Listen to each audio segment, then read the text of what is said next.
Battle of Marawi City in the Philippines with ISIS. Let's go. My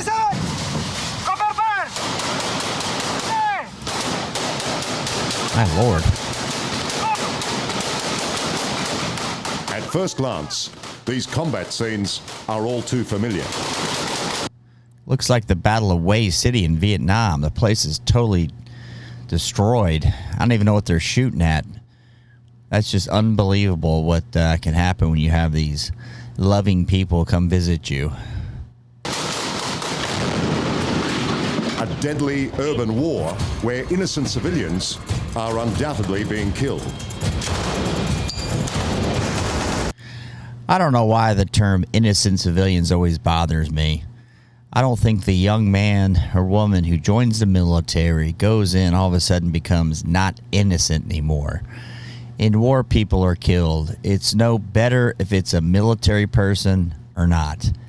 That part really chaps my ass. What do you guys think? But these aren't the streets of Syria or Iraq.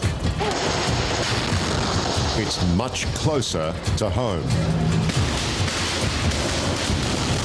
This My is Lord. the Philippines, and it's the frightening new battleground of the Islamic State. ISIS has said, basically, now that it's difficult to get to Syria, wage war at home. Some reason I thought they were called the Islamic State. They wanted a state.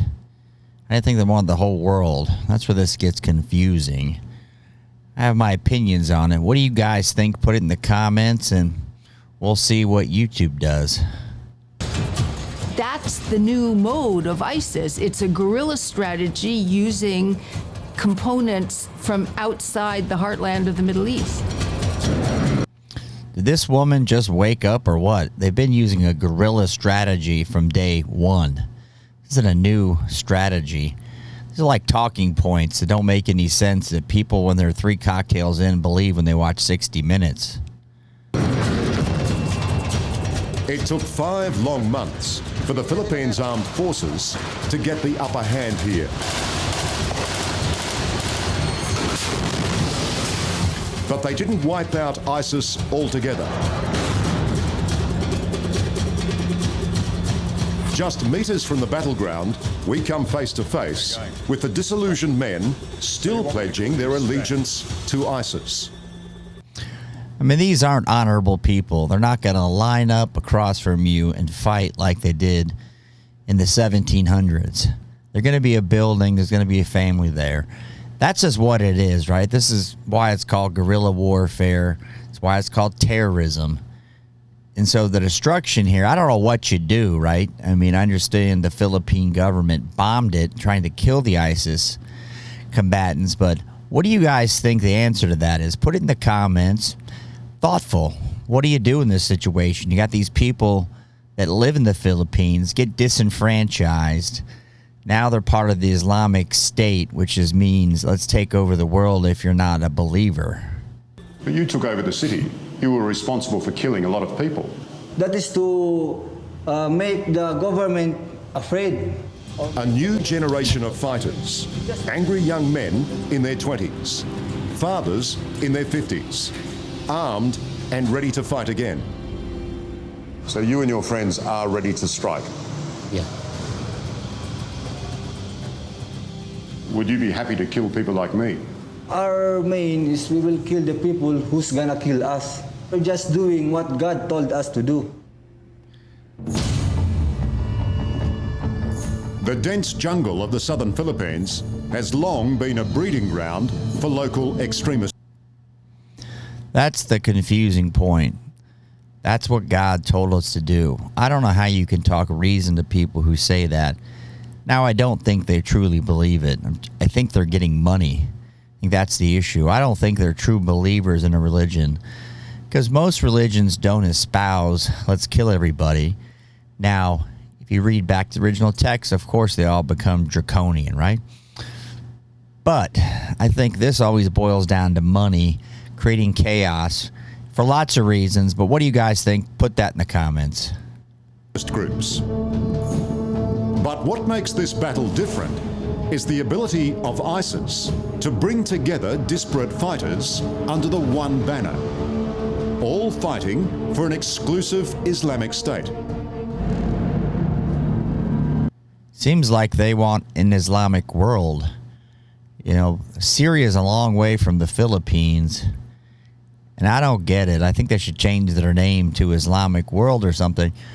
Saying all that, I don't understand. They said they want to teach the government something. I don't know what that something is. Like, what do they want? Is the government of the Philippines supposed to just get rid of Marawi and give it to these people? Because there's other people who live there, right? I don't know what the answer is. I want to see what you guys think, because there's got to be something that reasonable people can think about.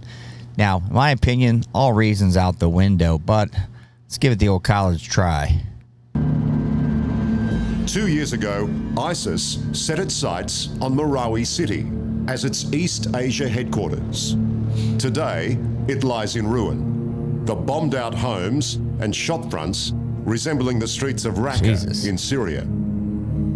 It might not look like it, but these streets are still too dangerous for locals to return home. Hundreds of unexploded bombs are hidden beneath the rubble.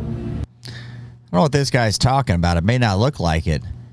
It's like a rat trap. There's nothing left. A rat's nest. It's blown to hell. You're not moving back there. These people don't have the funds typically. You probably don't have insurance. There's no FEMA, so they're not coming back, you know, at this stage. Or maybe some developer 20 years from now that makes it into a golf course, but it's not going to come back to where you lived when you grew up.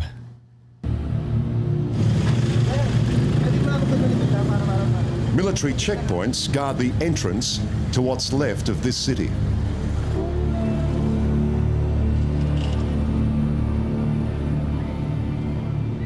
This area is actually the central business district of Marawi City before the siege. But during the siege, this was also where the ISIS established their defensive position. During the siege, civilians, soldiers, and the enemy.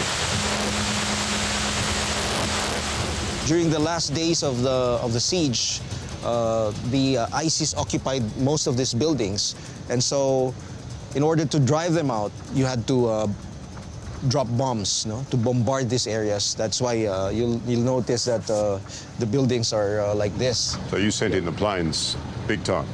Yes. A lot of aerial bombardment? Not a lot of bombardment. It had to be really precise. Well, if this is precise, I'd hate to see it if it was just random. Yeah. Because... Yeah. Well, this guy's clueless. You drop a bomb, there's collateral damage, windows. I mean, it's just the nature of warfare, right? There is no cutting out the mole in your back and everything's fine. So when these people, I don't know what other option they had. Now, the whole thing's left in rubble. I don't know if it'd be worse to blow it up like they did or leave the nut jobs in the place. I don't know what the answer is. It's just a shame, because there's lots of people who lived here, had the businesses here, grew up and raised their families.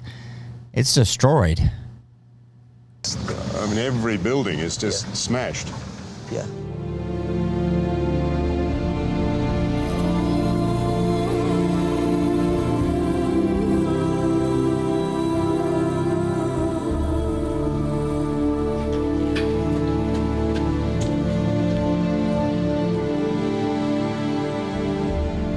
We're on top of the Grand Mosque in the centre of town, where ISIS had its logistics headquarters. And it's easy to see why, because from here it made it very easy to monitor the siege. Now it's even easier to see the scale of the destruction. This was the second time in 5 years that Islamic extremism has brought mass bloodshed to the southern Philippines, just 3 hours flight time from Darwin. It's coming to a neighborhood near you. That's the reality of this. We've seen it in the U.S., seen it in London. Nothing like this where they were entrenched. What we've done here is we've just given them what they wanted. You know, hey, establish your community. Here's some money. I don't think Durante was putting up with it, and here we go. It's a real sad state of affairs there. I feel sorry for the people. We've had some tastes of what can occur, and if we're not vigilant, it may occur again. people will be inspired to upset, and that's not going to change. We just need to be ready to make sure that we can counter it. Just months after the siege ended, in November 2017, is also making sure the threat of ISIS here never makes its way to Australian shores. What do you make of their resolve to wipe out the threat of ISIS in the region? They are intent on making sure that groups. When you have a group of people you're fighting against, when they say, God told me to do this, like the man in the beginning, I'm not sure you're going to root that out exactly. I don't know there's any way. I'm trying to think of a time in modern history we've been up against such a thing where it's really driven towards the higher power said, do this, so I need to do it. What do you guys think? Put that in the comments. In modern history, I don't care about the Crusades. Let's take that off the table for now. It's about the last century we fought a war. I can't think of one thing similar.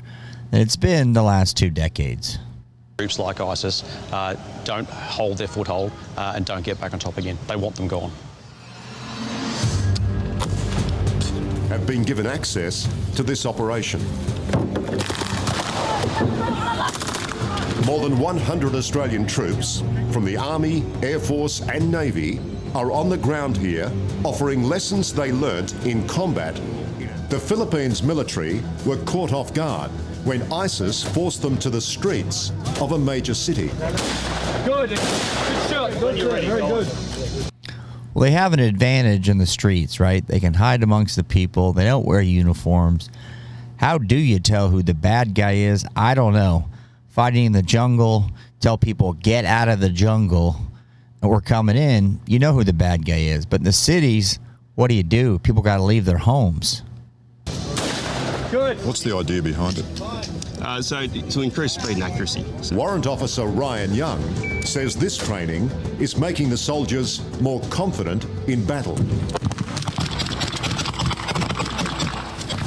Mission accompli, sir!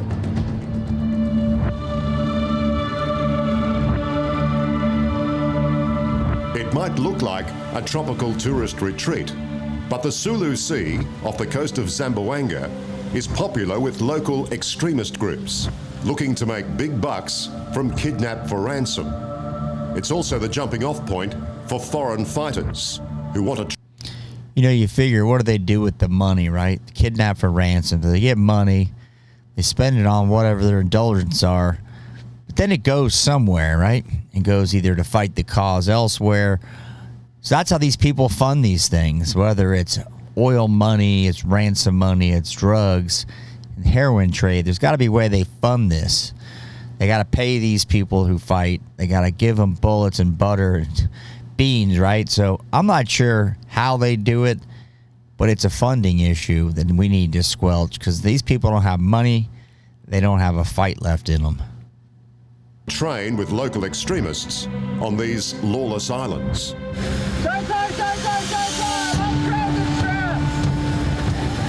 Here, the Australian Navy patrol boat, HMAS Childers, are a change of pace for the Australian crew. According to some of the intelligence, a few of these islands have still got foreign fighters on them. I mean, they're not benign. And how do you tell they're foreign fighters, right? They're Filipinos who have been converted, and now you're fighting somebody who's in plain clothes. You don't know until they're shooting at you. So it makes this very complicated battle here across the globe. And are they? No, that's right. We spent some time with a Filipino gunboat last week, and he was explaining that whilst they look peaceful from the outside, while we're out here in beautiful conditions, what's happening over there is much more sinister and to be taken very seriously. Stop it! Stop it! G3 conducting stoppage drill! What you're doing here would also help our safety down the track. Oh, absolutely. We've taken the place in the United States where we'll be nice to these people, give them what they want, and they'll love us back, which is not working. A lot of people historically have understood an eye for an eye. People get that. I think that's where this needs to go. What do you guys think? I don't know. There's a fix for these people. When they say God's telling them to do something, how do you argue that? I mean, Indonesia and Philippines and Papua New Guinea are our closest neighbours. It's in our best interest to work closely with their navies and build and strengthen those relationships. New to the channel, thanks for stopping by. For my current subscribers, I appreciate you. If you want part 2, put it in the comments. Thanks for watching.